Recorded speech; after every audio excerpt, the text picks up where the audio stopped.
ఈ రోజు కనుక మనం చూసినట్లయితే ఈ పెహల్గాం దాడి కారణంగా రోజుకి 2 కోట్ల రూపాయలు నష్టం వస్తుంది.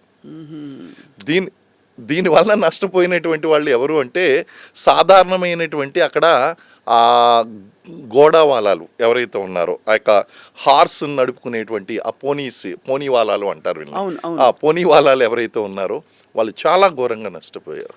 అంటే ఇప్పుడు మరి ఇప్పుడు సాధారణ పరిస్థితులు ఇంకా నెలకొనలేదని చెప్పాలా? టూరిజం నార్మల్ అయిందా? 100% అండి. ఇప్పుడు దాదాపు అక్కడ పోనీ వాలాలు సుమారు ఒక 6,000 గుర్రాలు ఉంటే అందులో కేవలం ఒక 100 గుర్రాలకు మాత్రమే పని దొరుకుతుంది. రోజుకి 3,000 రూపాయలు సంపాదించుకునేవారు ఆన్ అన్ యావరేజ్ ఒక్కొక్క గుర్రం. ఈరోజు కేవలం 100 గుర్రాలకే పని దొరకడం వలన రోజుకి 2 కోట్ల రూపాయలు నష్టం రావడంతో పాటు వీళ్ళు ఒక గుర్రం మీద ఖర్చు పెట్టవలసినటువంటి ఖర్చు రోజుకి 400 రూపాయలండి. వాటికి తిండి పెట్టాలి, వాటిని ఆరోగ్యంగా చూసుకోవాలి. ఇవన్నీ కూడా ఎక్కడ తీసుకొస్తారు? దీన్ని బట్టి అర్థమైనటువంటి విషయం ఏంటి అంటే స్థానికులు అనేటువంటి వాళ్ళు భారతదేశానికి మద్దతు ఇస్తే వాళ్ళ జీవితం బాగుంటుంది, మిలిటెంట్స్కి పాకిస్తాన్కి మద్దతు ఇస్తే ఇలాగే నష్టపోవాలి.